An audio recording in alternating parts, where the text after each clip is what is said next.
All right, and welcome back to the I Didn't Read Your Book podcast. I am Lut, your host, and today we'll be talking about Love, Peace, and Gravity: The Journey of a Lifetime by Dominique Harvey.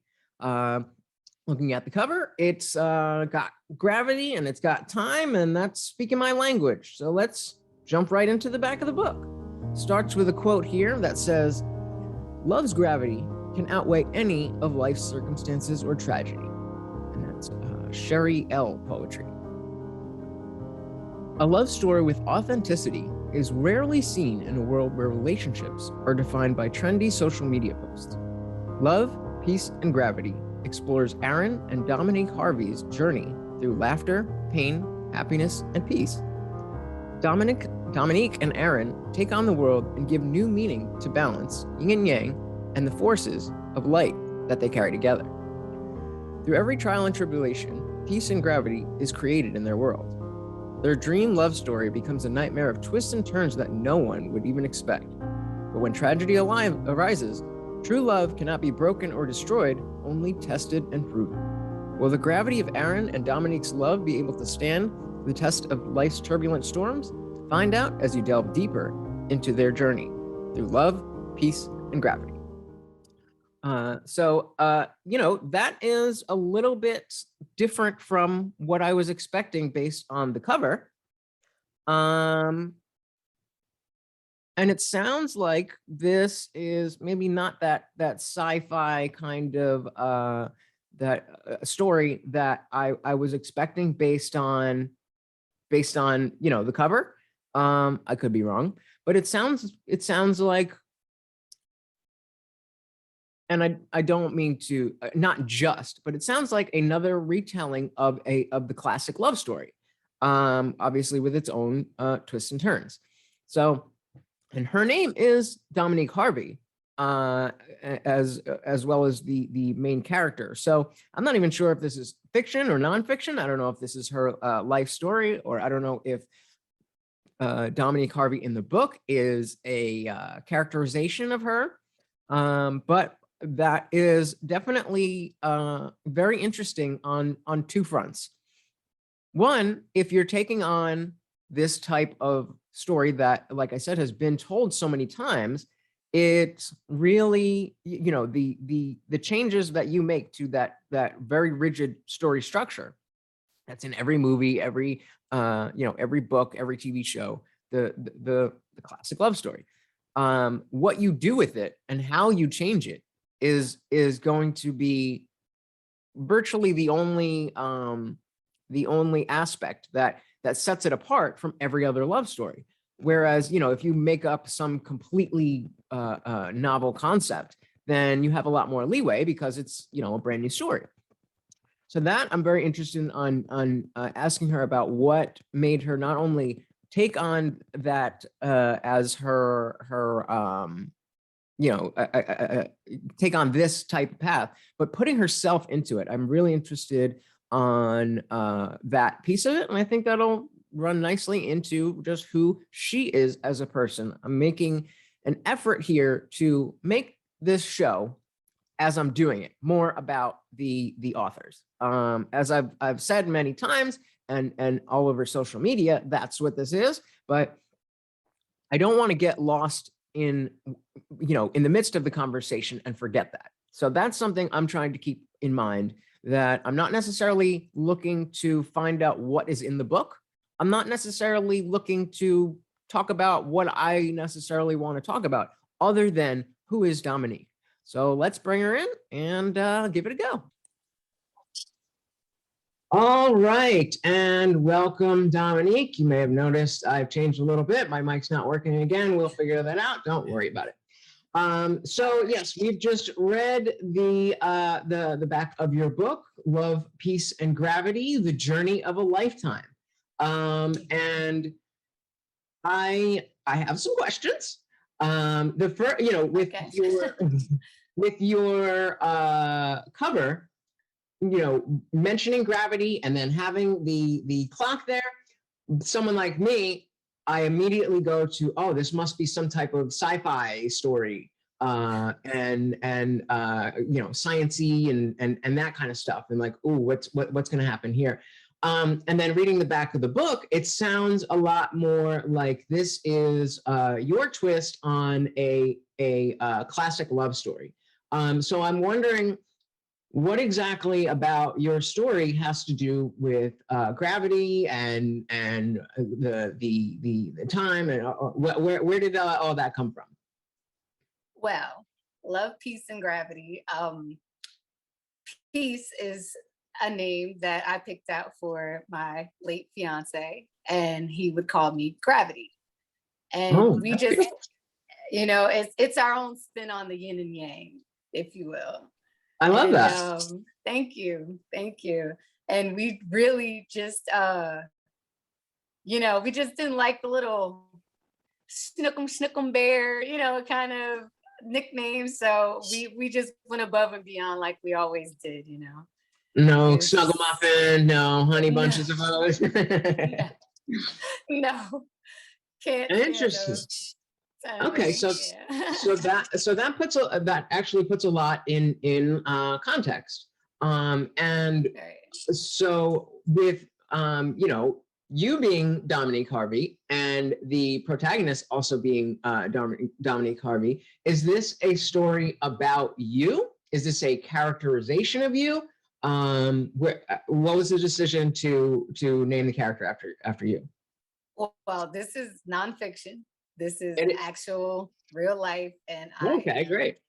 Dominique Harvey. So this is your true life story. Awesome. This is my true life story.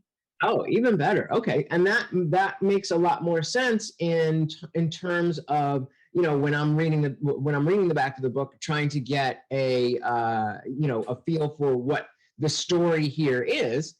Makes a lot more sense that it's not a story, it's real life. I mean, it is a story, of course, but you know what I mean. So very interesting. So then Aaron would be your late husband? Fiance, yes. Oh, and so tell us a little bit about what happened whenever you're comfortable. Well, I don't even know where to begin. Like, our love story started how did you meet? Years ago. Like, we met as children in like 7th grade. And then from there, we would kind of like get separated. Life, you know, life just takes you everywhere. He went this way, I went that way. And we would always find each other. So we came together again in high school. Just wasn't the right time. Wouldn't see him for years. Came back. He's a single father. You know, I'm now married. And it was just never the right time until it was the right time. You know, and then at that point, it was just like tragedy. Just like any other love story where you have the perfect person. You finally find that one person that understands you, you understand them, they know where it hurts, you don't have to tell them, you know, and then tragedy happens and one's left behind. And I just happened to be the one that was left behind. And so, you know, I figured what better way, I just figured, you know, what better way to use writing as a way to cope with grief, basically. Wow, that's very powerful. And so, I mean, I would assume that the events of what happened to Aaron, if I don't know if you want to keep that in the book, or if you want to explore it a little bit. We can explore it a little bit.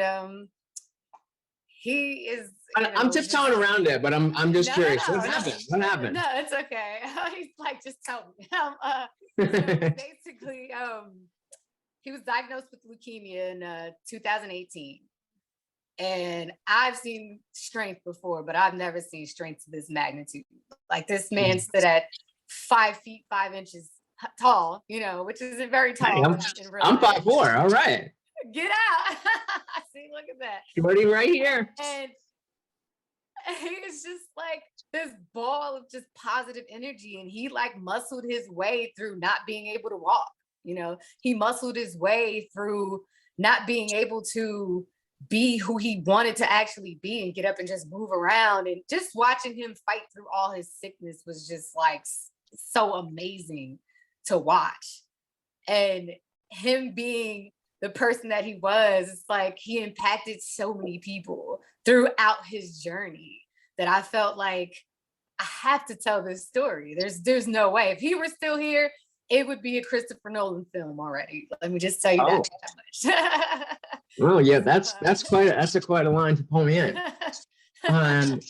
And so that that's obviously, I'm very sorry to hear, and I definitely can't imagine what that must be like. I'm sure there's you're not the only one who's lost a loved one, but it's not super common that when like you said, you have that perfect match and then it gets taken away from you. It does happen, but it's it's not very common in that way. And I'm certainly not looking to compare anything, but to me, when you're talking, anybody who knows me personally knows exactly what I'm about to say. But it makes me think of my friend who was also named Adam, and his last name started with Kon, so he was Akon, and he was Akon before the rapper. Right. That's why I'm Lutch, and he was Akon. Same kind of story. I mean, we're straight dudes who are friends, but when there's a picture at my childhood home, I think it was from like a 10th birthday or 11th birthday, where Akon was there with one of my other friends from school, and I didn't really know him that well, but it's just the three of us in a picture, and then we kind of lost touch. But not that I live in a small town, but small enough that you know people as you're going through grade school. We kind of were in the same circles in high school, but again, not really super tight. And then we ended up going to the same college at Rider University. And I maintained that my biggest mistake in life was not rooming with Akon when I went to Rider. I had this silly idea that I want to room with someone random and meet more people. And I could go on for days about how terrible my freshman year roommate was. But it wasn't until a little bit later in college that we actually really started hanging out and becoming friends. And it was just, I don't know if it's just that I never really had a best friend like that. I mean, I've been in relationships, I've had connections, and I've been in love. But that like that bromance type thing, I'd never really had it, and I thought I did. But the way I like to explain it is that I used to work at a restaurant, and after work, I would have to walk from the front door to my car, not far, maybe 50 steps, and I would always walk out the door from work and call him and be like, "Yo, what are we doing tonight?" And it's never like, "Hey, are you around?" But it was just, "Yeah, what are we doing tonight?" And unfortunately, he passed away in 2013 in a motorcycle accident. He's anytime shout off, family thicker than blood, AMK, Adam Mark Kondioti. So that's where my mind is going, and what you're saying is, again, not to compare situations, but he was that kind of person that just lights up a room, that just has that aura, that everybody loves him, that you could talk to him for 10 minutes and he'd be your best friend. And Absolutely. I'm a little bit more of an introverted person. And especially these days, when I was younger, I would, I had my party days, especially because of Akon. But he was the one that would lead the group, and that energy that he had was such a big part of the fun that I had, in my 20s. And then, like you said, that once they're ripped away, and it's just that's it. And so. That's it's very similar. And it's funny because Aaron was a rapper. Okay, aspiring rapper. He was very good at what he did. And his very first stage name was Aaron. So it's crazy that you're saying Akon. And I'm like, oh, that's wow. funny. So he was the same way. Like you said, he would come in like 5'5". This man would leave a giant. You would be looking at a giant. With every room he left, I've seen grown men pine. Like, are you leaving already? It's like, bro, where's your girlfriend? Is your wife waiting for you at the bar? You know? So what? And it always seems to be the people like that get taken away from us too soon. And I just don't. It's so tough. And so good.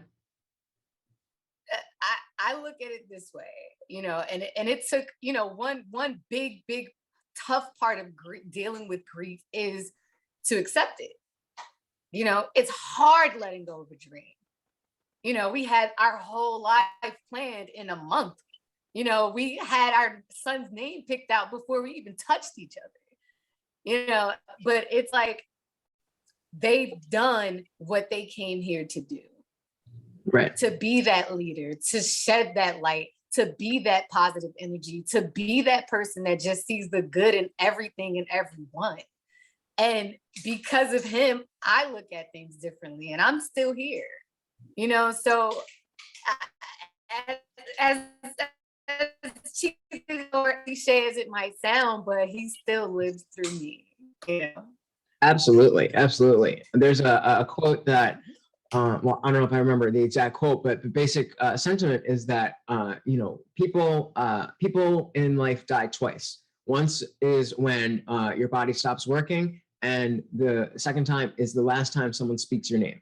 So as long as, you know, that story and his essence and his, you know, everything that he was is perpetuated through your, you living, and as well as Love, Peace, and Gravity.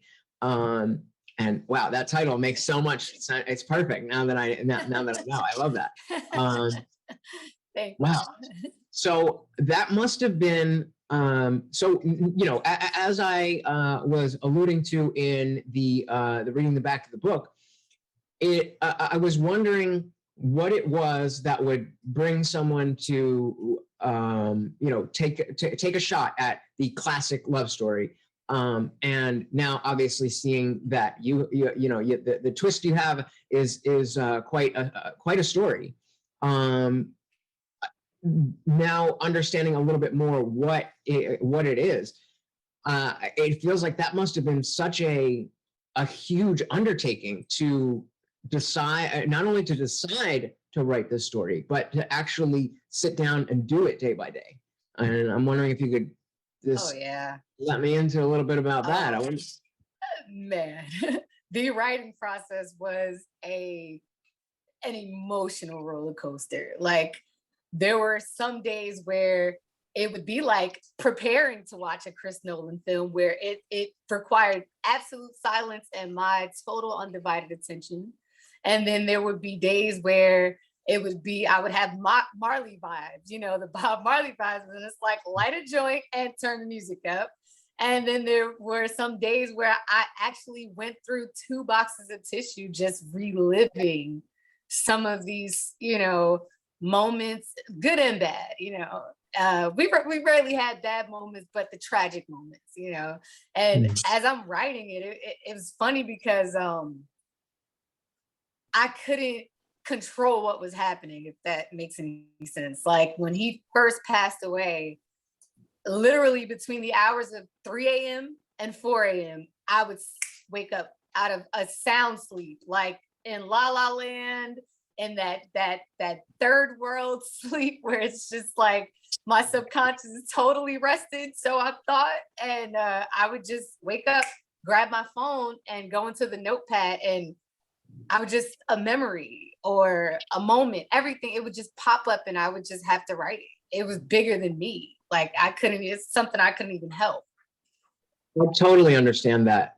And you know, it's gotten, I just in general, not necessarily, specific to death or anything, but when you have that idea that strikes, especially being a millennial, I live in a generation where everybody thinks everything that they think is the greatest thing since sliced bread, and it's not. Right. But at a certain point, you have to understand that, like, maybe I actually do have something to say, and like, for example, I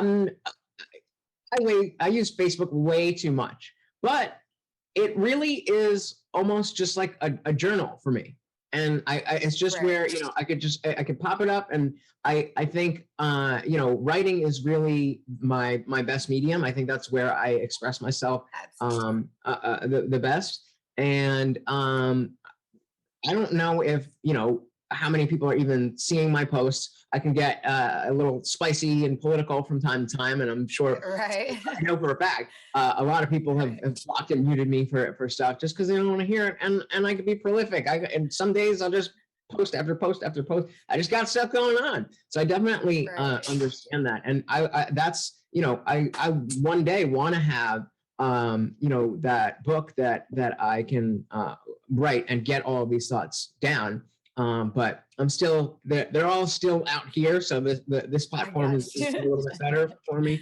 Right. So how, how long after he passed was this or from the time that he passed to the time that you make this decision, oh, I need to write this book. How long is that, and what is that process like? Just going from, notepad things to, oh, this is going to be a real thing. Well, it kind of just fell in my lap. It really literally just fell in my lap. Like, I had the idea, but like I said, there were days like he passed away in January 2021, and by March, April, I want to say, it was more than a thought. It was just like, I have to write this book, even though I'm like laying in the bed, can't get up some days, don't want to get out of bed, don't want to answer the phone, but it, like I said, it was like really, really bigger than me. Like, I would go on social media. I would use social media also, Instagram, and I would just post pictures, post videos, and it became my journal. I became literally an open book. And I'm like, okay, I had a saying in my head that I got from an ex-boyfriend. It was funny. And he would always say, stories are to be sold, not told. I didn't get that until a few months ago. And I'm like, it certainly makes sense now. That makes sense now. And I'm just like, and I don't care, honestly. And I had the same mindset, like, everyone lost someone, everyone has lost someone. We're losing people every other day. You're seeing someone post where, and it's like, who wants to read my little story? But I came to the conclusion that, if I could help just one more person in life, I don't care if anyone read the story, but if one other person besides myself read this story and it changed them in some way, shape, or form, then I have began to stand in my purpose just as he did. That's amazing, because I don't know exactly when this is going to come out, but today is only September 19th. So you've been dealing with this, for less than a year, and and the book is out already. Yes, on Amazon. Yes. Wow. So we'll have all the links below. That's incredible. That's incredible. If I'm, if I'm trying to think of, 9 months after Akon died, I was in no position to be writing a book about it, to be talking on, to be, don't worry about it,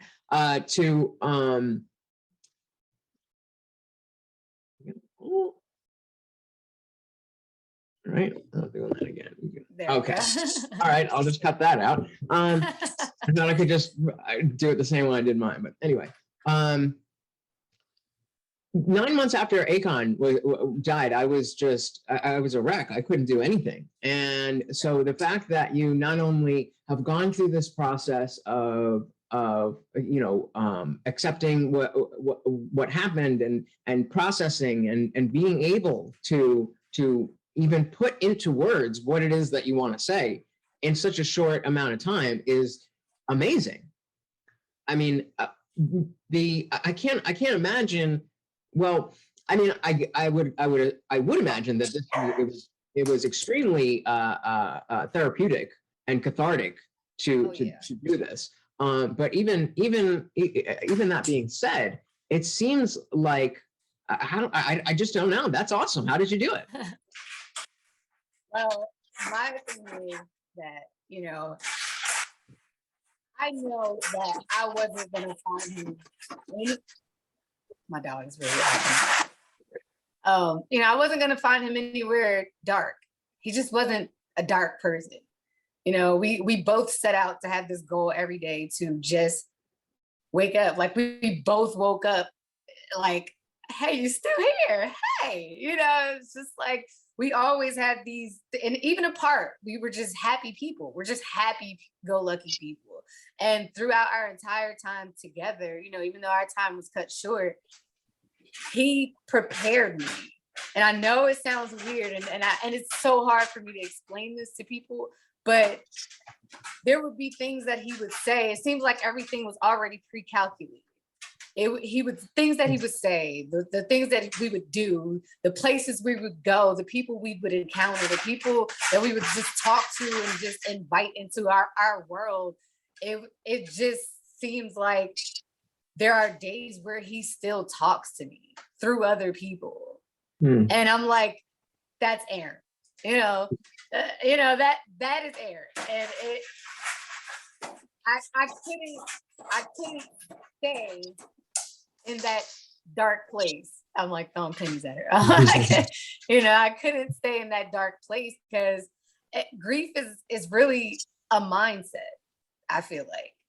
So if your mindset is to stay there and you want to be sad and you want to feel, which by all means, you should cry. You want to scream? Scream. You want to run? Run. You want to sit in nature? Sit in nature and cry. And I cried a lot. I feel like I cried some days to the point where I couldn't cry anymore. But I knew that if I stayed there, we have 3 beautiful daughters. 3 beautiful daughters, and they need me. And it became, what would he do? If the shoe were on the other foot, what would he do? And I know that there's no way he would have stayed in that dark place too long. That's definitely a, as horrible as a thing it is to lose someone like that, to have your daughters I got Morty over here, and as long as his food bowl is full and he goes outside, and even if he doesn't, he'll just crap on the carpet. So it's a nice little companion, but it's definitely not anything comparable.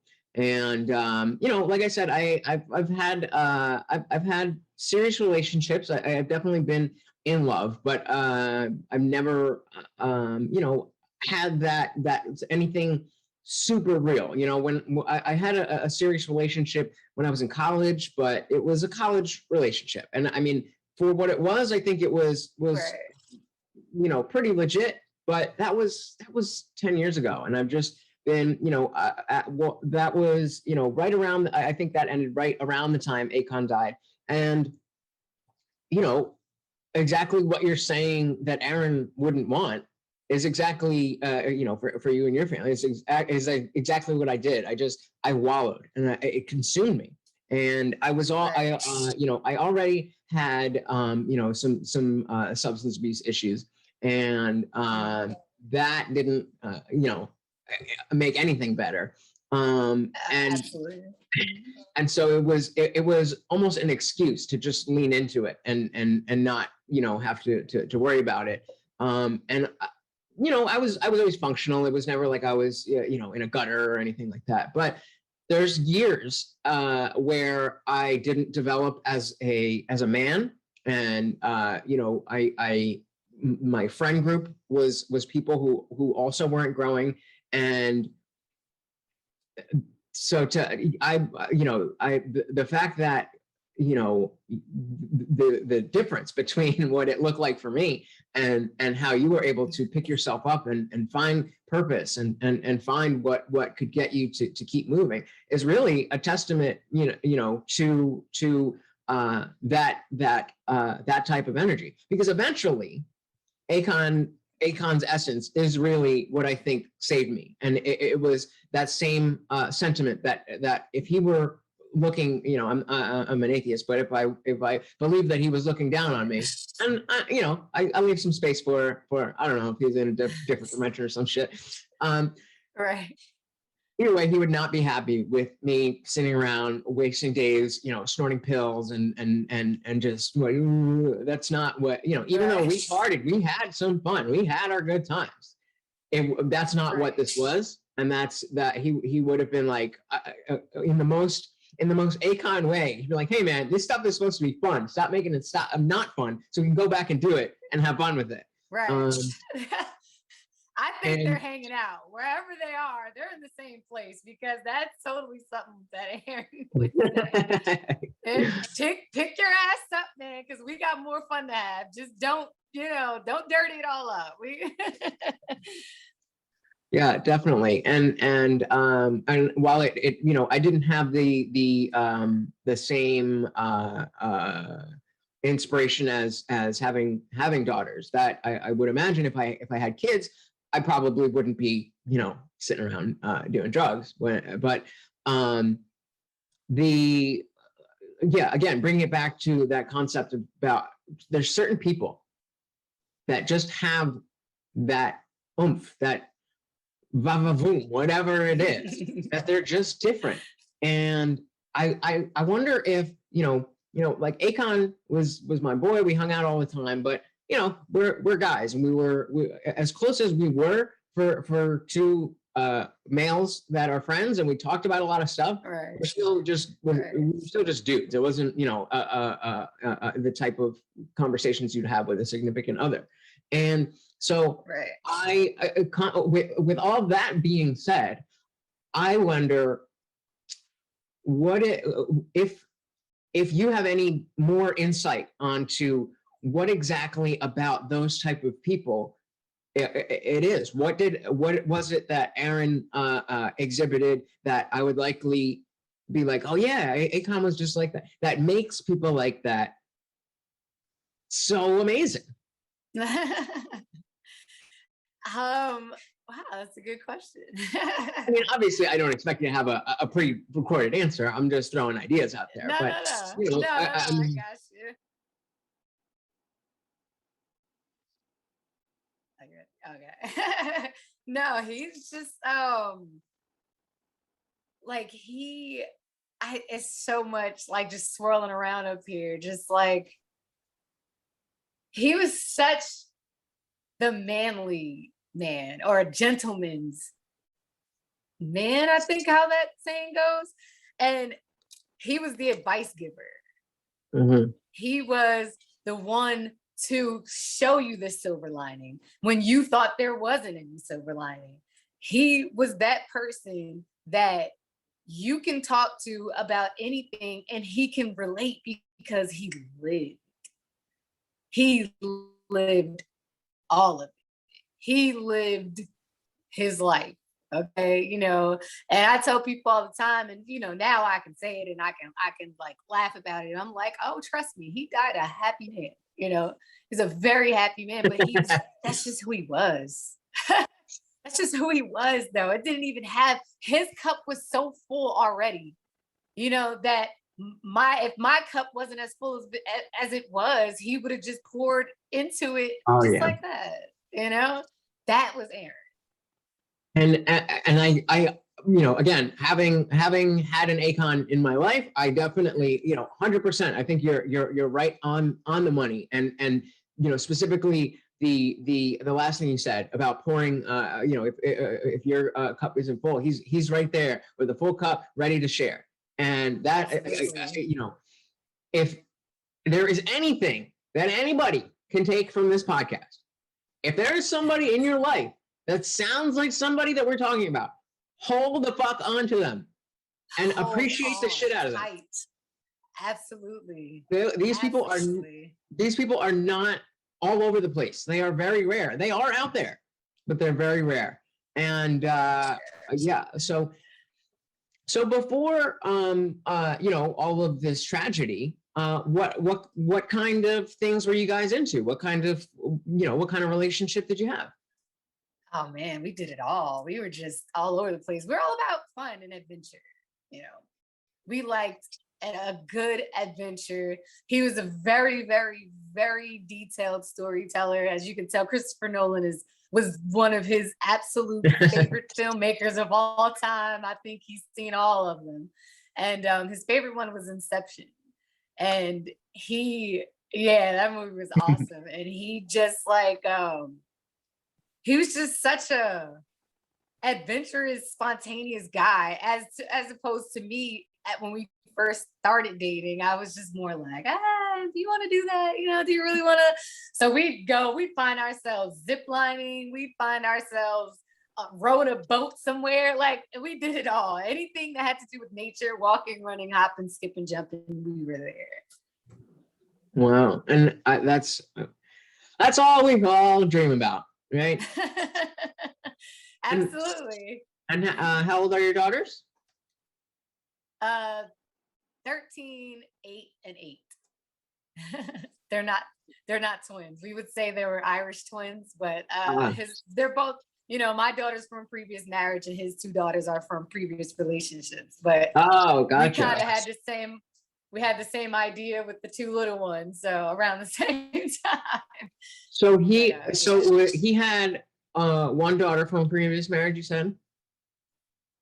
And another from a previous relationship before that, yes. And so he had two, and you had one. Let's see if they're together. So right. And so are you stepmom to his children, or are they? Oh, absolutely. That doesn't change anything.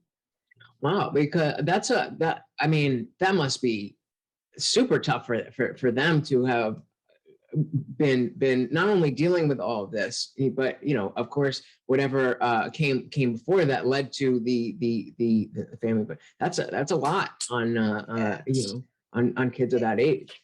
The 13-year-old, his 13-year-old daughter, she is so much like him that he was literally a certified genius. Like, this man was like freaking anomaly, and she has so many of his traits, and she's so grown up for 13. It's like, if you closed your eyes and you had a conversation with her, you wouldn't believe that you were talking to a 13-year-old. You'd be like, there's no way I'm talking this grown-up conversation with this kid, and she understands more than we'd like her to have understood, throughout, but she's just that.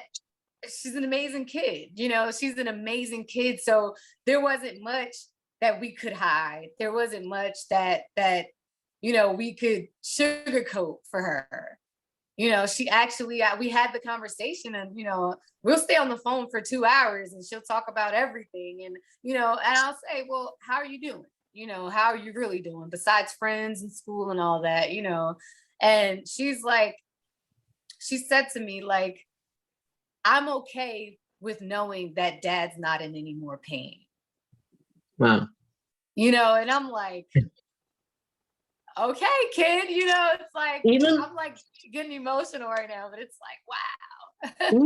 even if she saw that on from a movie and then it resonated, even if that's the case, that's still very I think precocious is the word that I'm looking for, right? Is that one? Right. Yes. But for a 13-year-old, yeah, that's That's crazy. And you know, I'm sure that with her being of that sort of mind, she must be you know, a great role model for her sisters.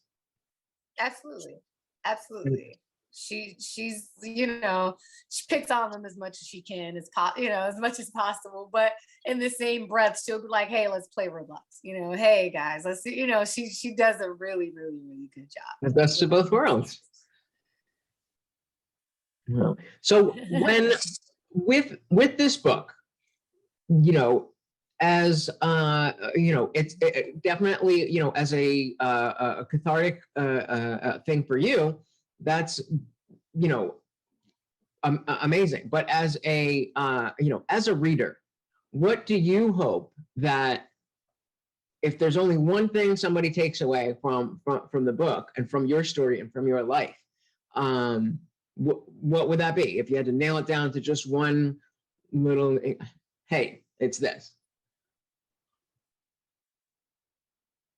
I want people to take away from this book just use the basic tools that you were given. Do what feels natural in any situation. You know, love, respect, you know, all of those go hand in hand, not just in a relationship, but in friendships. You know, it doesn't cost you anything to be kind to the next person. It doesn't cost you anything to help someone else. You know, and I want them to take away from this book, you know, just pick up the gems that I left. You know, respect the person that you're with to its highest elevation. Like, just love hard, you know. Don't be afraid to, like, something as small as like communication. Like, if you want to double text someone you just started talking to, fucking double text them. You know, it's like, you don't know when your number is going to be called or that person's number is going to be called. So you live, just live. Use those tools and live. I love that. Use your tools. And, you know, we've been talking a little bit more about the death part than the love part, but I definitely think that that's a super important message too, that you know, that this unfortunate tragedy that happened to you is you know, a story in and of itself, but you don't need, it doesn't require the reader to have this type of loss in order to appreciate what you're putting out there. And you know, the about using those tools, I think, you know, again, I'll have to say this every episode that I talk about anything women. I'm a straight dude, only talking from my own personal experiences. You know, like I said, I haven't really been in anything serious since college, and it's not from lack of trying. And you know, I'm not, you know, beating them away with sticks, but you know, I can do all right even at my height. You know, when you've got that personality, you know that it's the height is certainly an obstacle, but it can be overcome. And but I don't know that I've found in the people that I've experienced, the women that I've interacted with, I don't know how common that mentality is. And of course, it's, you know, if there was a more solid through line about you know, relationships and what they could be in this form versus, you know, hot girl summer and you know, all of that modern modern dating type stuff. It's I wonder what you have to say to young women who hear that, and you know, if you want to double text somebody, I'm not double texting no man, and anything, you know, right. All of that kind of, and you know, I'm not really a fan of the current wave of feminism, and I just think it's not helping women. I think it's creating a division, and it's preventing people from finding those relationships. You know, for me personally, I consider myself a pretty sensitive dude, and I like talking a lot and chit chatting throughout the day and stuff. But I recently found out that makes me a beta bitch and all these kind of things. And so point being, the lack of dating that I have experienced is not just something with me, and I just wonder from someone who is talking about using these tools to enhance our relationships.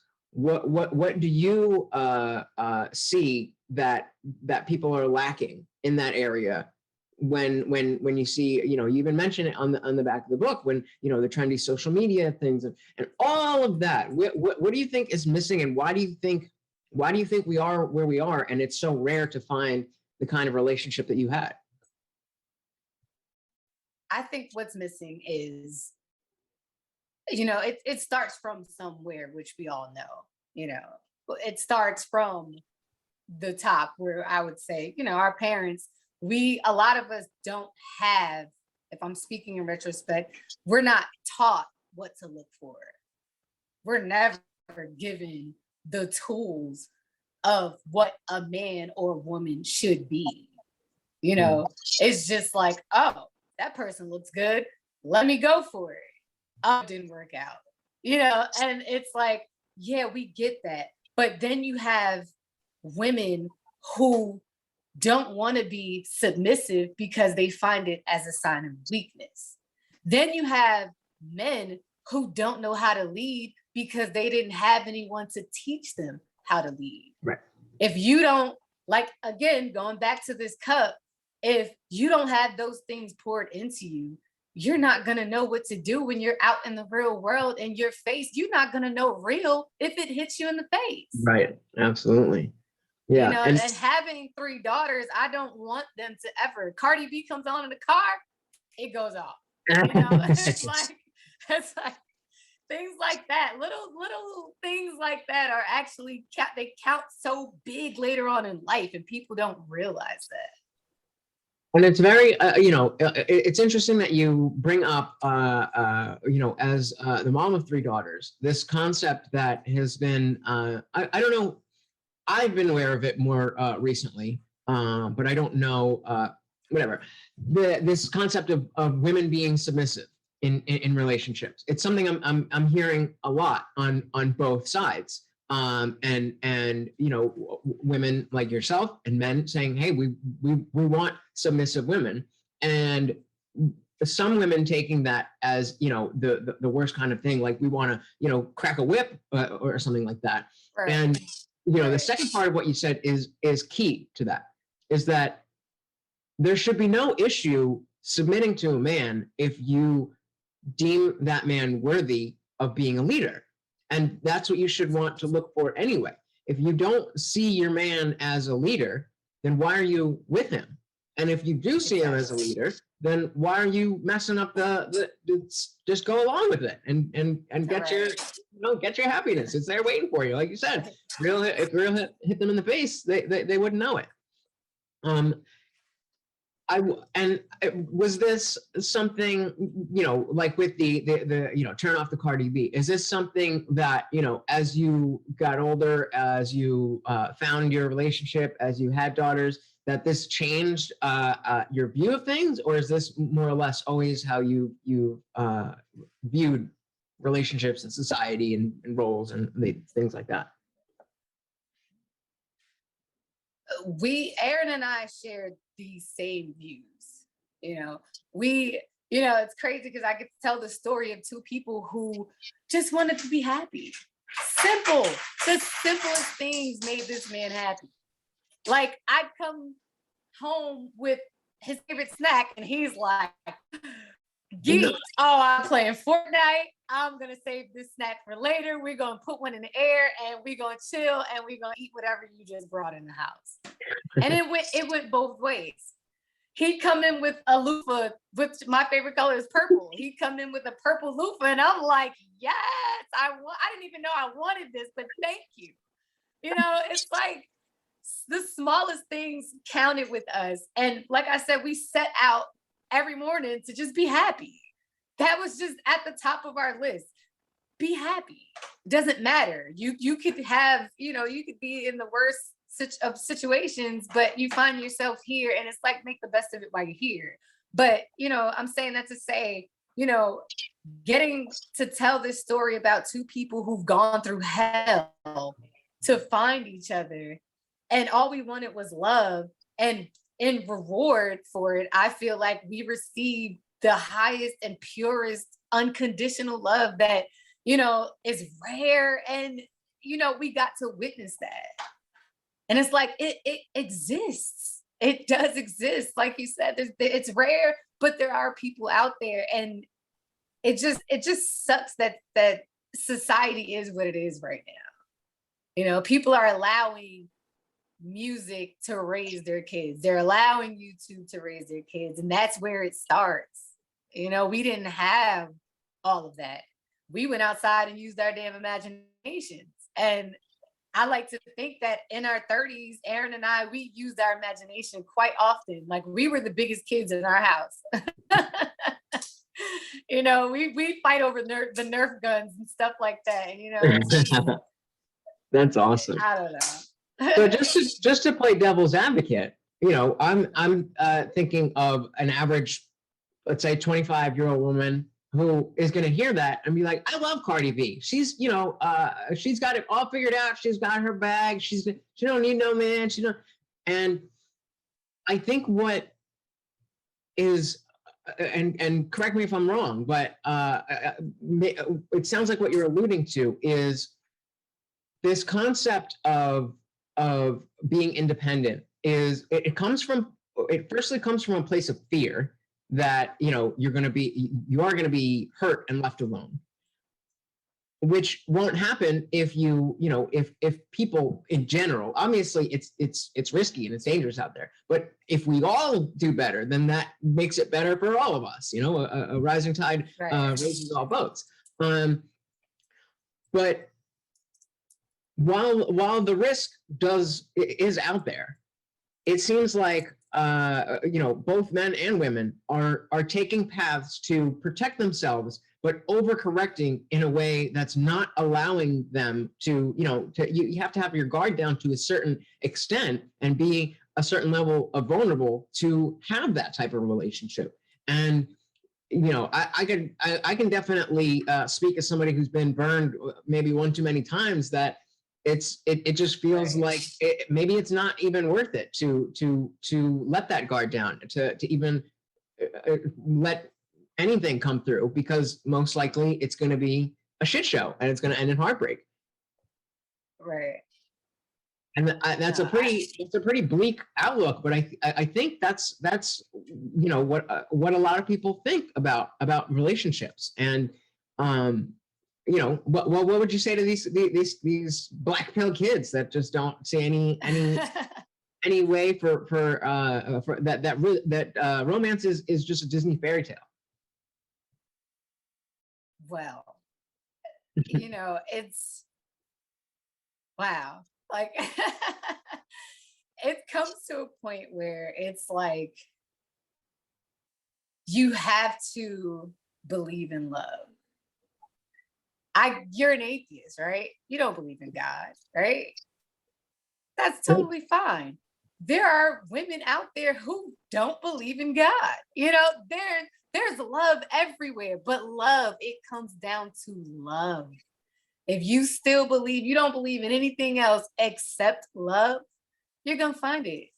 Even when you're not looking for it. You don't have to look for it.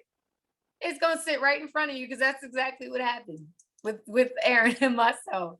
It came to a point where he was married, I was married, went through hell with these people. Like, getting to the point where we were was hard. Like, we lost ourselves trying to fix broken people. Mm-hmm. So many times that when we finally found each other, it was like, yep, you're it. And so it's not me. Mm-hmm. Yeah. And so even though you've known him or you knew him all through your life. It's not like you met young, you were together and happily ever after until Oh no. so anyone out there, it's not that me or Dominique hasn't experienced that heartbreak, and if it's inspiring to me personally that if you have not only not only that you found that and lost it and are still of the mind that it's out there now, whether or not you personally decide that you are going to look for another type of relationship like that, that's up to you and your own circumstances. But when after your previous marriage, obviously the circumstances were right for you to do that. And I think maybe what some people miss is that they're looking to take so much from a relationship. And if we focus more on what we can give, and hearing you talk about what that even though you went through hardships, even though you were in unsuccessful relationships, even though you had heartbreak, that a lot of this was about who the other person was, and because they were of a certain stature, that brought out the best in you. And I think people are too focused on looking for that person out there to make them better without being the best version of themselves first. Themselves, absolutely right. Absolutely right. So I'm just switching gears a little bit. I just have you seen the sitcom How I Met Your Mother? Yes, I've watched it. I think season or two of it. Yeah. Oh, you got that. I mean, heartbreak, but that is my favorite sitcom, and it's again, it's what kind of as I was reading the back of your book, thinking it was fiction, I that's kind of what came to mind. And the basic premise of the story of the show, for anyone who hasn't seen it, is guy sits down with his kids in 2030, and the show is 9 seasons of him just sitting there telling the story of how he met their mother. And there's a pretty, I don't want to spoil it, but it ended like 10 years ago.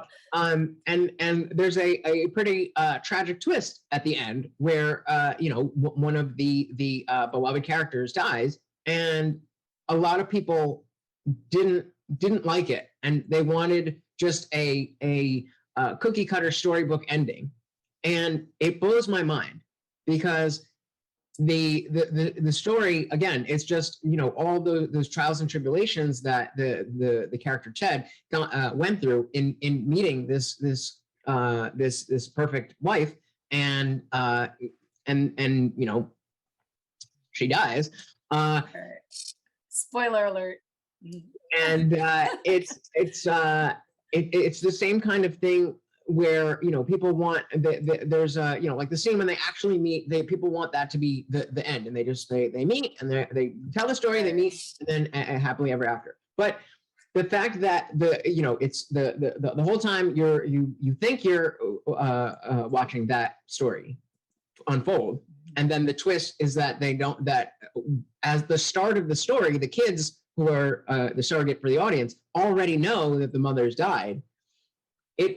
As the viewer of the TV show, I don't see how it could be a good show without that aspect. And it's such a powerful thing about grieving, dealing with loss, accepting loss, embracing life after loss. All of these kinds of things are once you hit that twist, everything that you've seen so far then takes on a completely different meaning. And that new meaning is what makes the show so good in my mind.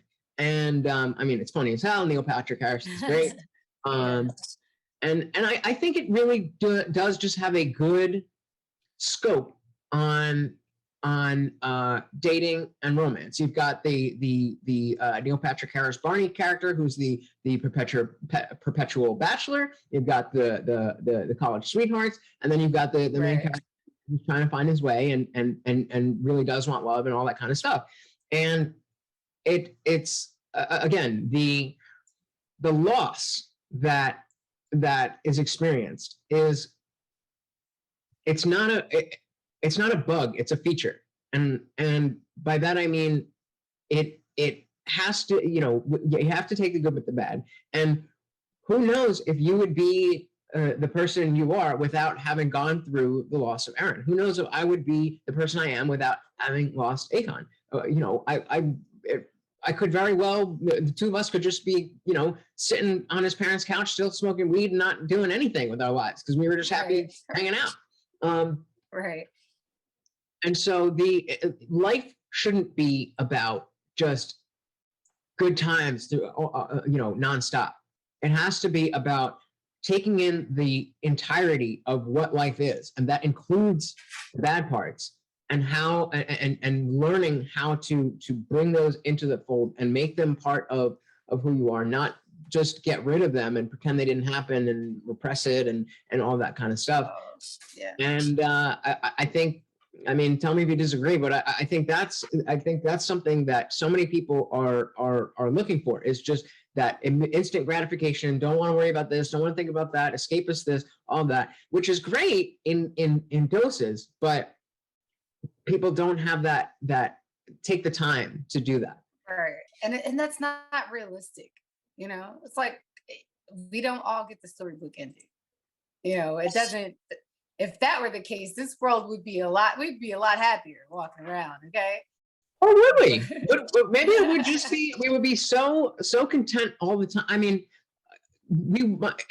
without that, we might be so content all the time that we would just be bored. And yeah, exactly. You know, I think that is even, it's playing out a little bit in politics as we, you know, right before our eyes, as, you know, looking back to the Great Depression, when, you know, you weren't sure if you were gonna make it. And now we have all these modern conveniences. The things that people get upset about, and the people that think that have all these grievances, have, you know, they live in the first world country. They've got an iPhone. They've got all these good things, but without something to balance it, it still throws them out of whack. And so it seems almost like not a blessing in disguise, but again, just more of not a bug, a feature, a part of, you know, Aaron, a part of your story, Akon, a part of mine, that it's okay that it sucked for a really long time, because it doesn't suck as much anymore, because it already did. Does that make sense? Right. That makes perfect sense. I totally understand what you just said. And to add to that, you know, I totally agree with what you're saying. Like, I would have never sat down and wrote a book. It was not in my thought process at all. You know, but I knew that as great as a man as he was, somebody had to hear this. Like, it's like one of those things where it's like, bro, hold my beer, because I gotta write this shit. Like, you gotta see this dude. Like, you know, I would have never even thought to even give it energy. You know, and he'll always be a part of any message that I have to give. No matter how big, no matter how small, that man will always be a part of my message. And it's, you know, like you said, it sucks. And I still do have bad days. Don't get me wrong. It's not I'm walking around here on sunshine. You know, I still have really bad days where it's like I have to go through the process of accepting it again. Sometimes it repeats so bad where it's like, okay, he's not coming back. He's not gonna walk through the door. You know what I mean? It's like it gets hard again, like all over again. But those days don't last as long as they used to. Right. And I don't know, like for me, it's usually a dream. I have a recurring dream where a bunch of people that I was hanging out with in those days were all somewhere, just like outside and not really descript. And we're all, you know, chit-chatting about something indistinctly. And then Akon walks in and he's like, "Hey, I got you guys. And we're all like, yo, I knew it. I knew you were coming back. And then I wake up. And that fucks with me. That'll mess up my whole day, if not more. And so it's definitely not it's past us, but to that point, it is exactly a big part of who we are. And anyone who's lost someone important to them, I'm sure that you can relate that this person never leaves you. And it's about, going back to what we were talking about, what makes them that type of person, and having lived their life in such a way that they can connect with people so easily because of that, their breadth of experience. It does any little thing. You can make friends with anybody, and it's just like you connect with this person. You can, I feel like I can connect with people when we're sitting. I feel like we're dialed in here, but I'm not Akon. I can't just go to, when we're out sitting at a bar, I'm not gonna be to be able to make a whole a group of strangers feel like a group of friends based on my energy. That's not going to happen. I could be part of that if somebody else is, I could feed off that. Definitely. I'm into it. I'm for it. Yeah. Let's all hang out. But that's just not, I don't have that in me. And that magnitude. Yeah. Yeah. And some people just have it. Some people have just lived in a way. And, you say that Aaron was a certified genius, and Akon definitely was not. He was not the sharpest tool in the shed, but he was brilliant in his own ways. And when it comes to relating to people, understanding, there was so many things that like I get very passionate about my interests, whatever it may be at the time. And Akon was the kind of dude who would come to a concert with me for a band that he didn't care about, just because he could have fun knowing that I was there having fun. Yep. I'm not that guy. If I don't want to, I like live music, so whatever. But I'm not gonna go see a movie I don't want to see just because you want to see it. I just no, I'll skip it. I'll see it. You go. I'll see on the next one. And so again, I can't stress enough. If there's somebody in your life that sounds like what we're talking about, hold on to them for dear life. For dear life. Dear life. Yes. Definitely. Do not let go. Do not let go. Okay. I think. Go ahead. No, I was just gonna say. I think wherever they are, they've met. Probably. They're all probably in a club somewhere. They're all everybody like that. Whenever they get picked off, they go up, and there's a special seat for them in whatever kind of afterlife or other dimension you believe in. Yeah. It's funny that at his funeral, a bunch of his guys, his guy friends got together, a bunch of his buddies, and one of his friends in his speech, he had everyone look at his casket, and they're like, we all laughed. Like it was such a, you don't want to laugh in that type of atmosphere. It's like, do we laugh at that? Do we not? But we couldn't help but laugh because what he said was it was like, yeah, he said, and I remember this one line, my head I wasn't even there. Physically I was, but mentally, emotionally, I was somewhere else. But when he said, we're all waiting for Aaron to jump out of here and say, I just wanted to see who was going to say whatever. I just wanted to see who was going to talk, who was going to show up. Got your ass. We was just waiting for that, and it was just like, that stuck with me because it's like Aaron always had that last trick. Mm-hmm. He always pulled something out of his hat. You didn't expect it. You didn't see it coming, but he's like, ha, didn't see that. And we all like looked at his casket and like, we were giggling because it's like, that's the shit he does. And it's like, we wish he would jump out of there right now, But it was just, it's crazy. It's just bittersweet. you know, it's just definitely bittersweet. Yeah, I mean, you know, the loss of someone is something so big that it's hard to even, you know, it's refreshing to even be able to talk about it like this with you, because Right. people don't. I remember, you know, we were at the Akon got in a motorcycle accident, so we didn't know what was up. So a bunch of us were at the hospital, and you know, and then we got the news, and you know, I remember everybody breaking down into tears as you normally would, but I had this weird reaction where I just got really, I just intellectualized the whole thing. I got very dry, and I was just like, wow, all right, I guess this is our life now. And I had no idea how prophetic that it was. Just a thing that came out. I wasn't thinking about, oh, okay, now this. I didn't realize what it meant at the time, but that's just what came out. And I think, you know, being somebody who, you know, I was brought up religious, and then going through my journey to atheism.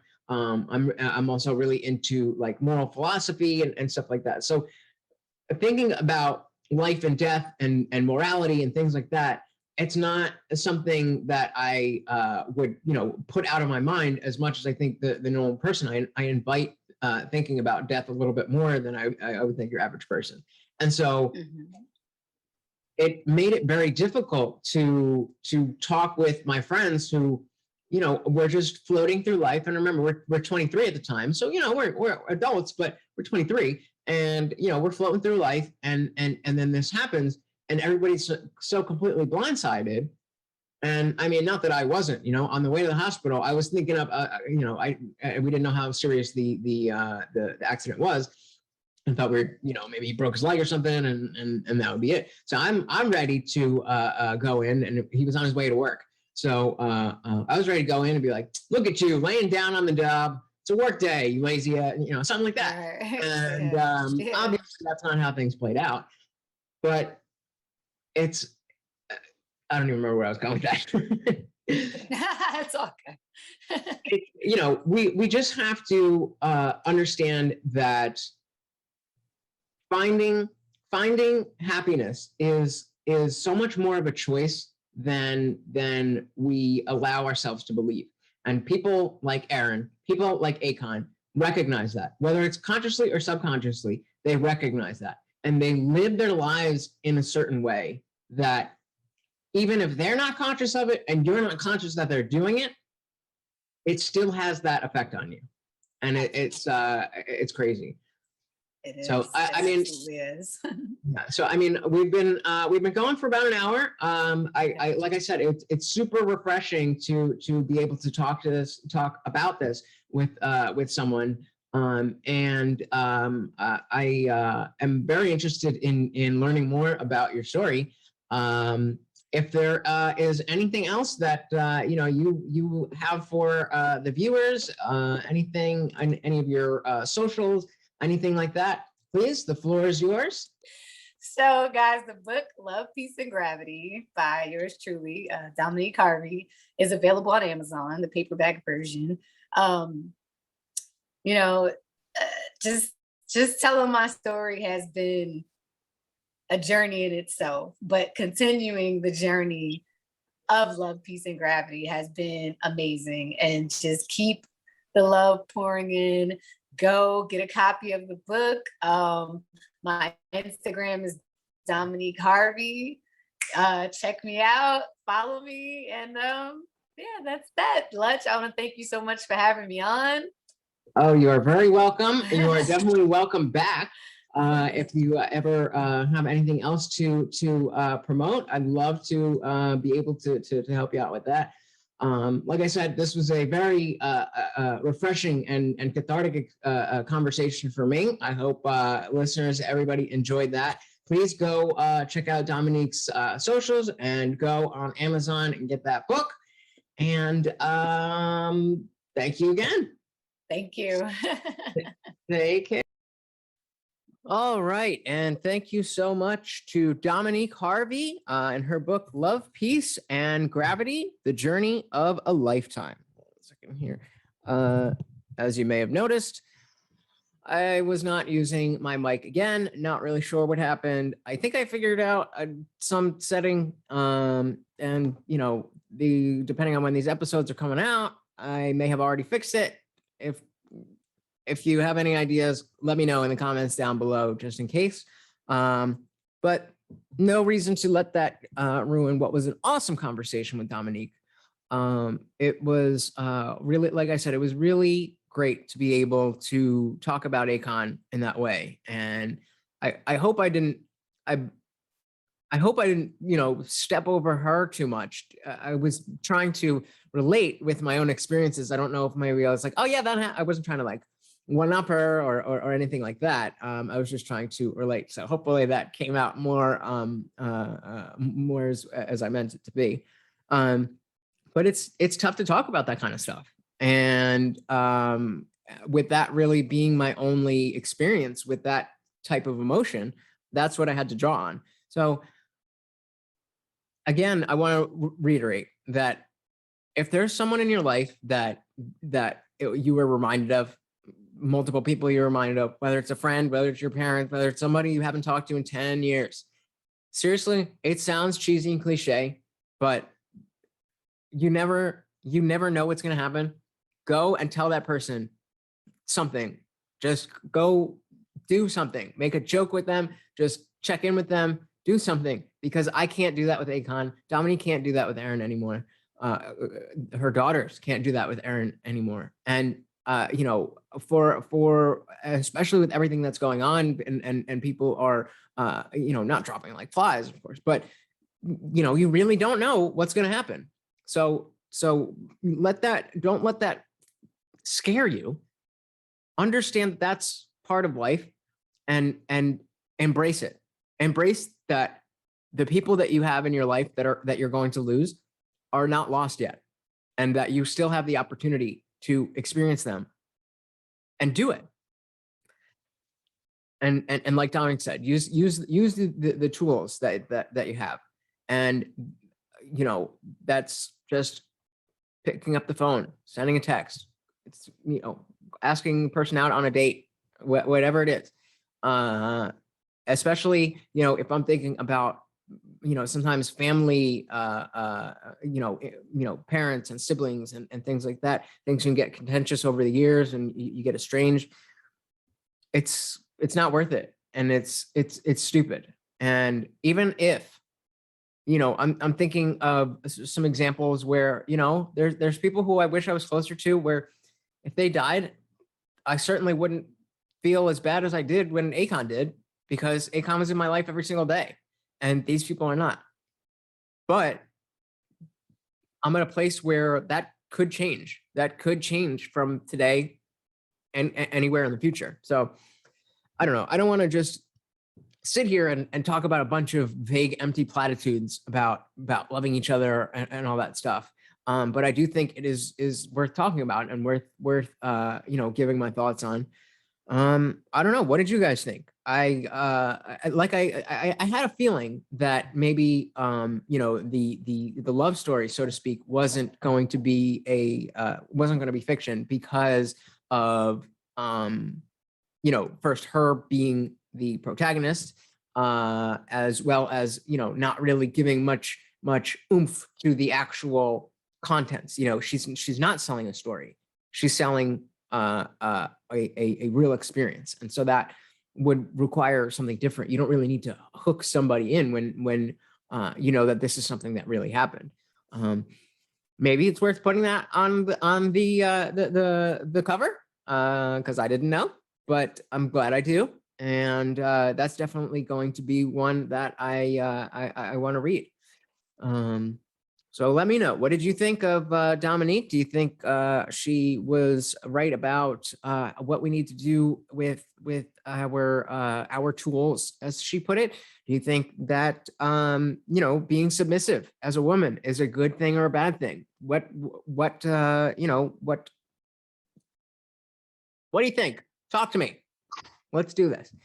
Comment down below. give me likes, subscribes, ring the bell, do all that stuff, and come back next Wednesday at 10, and we will have another awesome discussion. And let's get this going throughout the week. I will see you guys next time.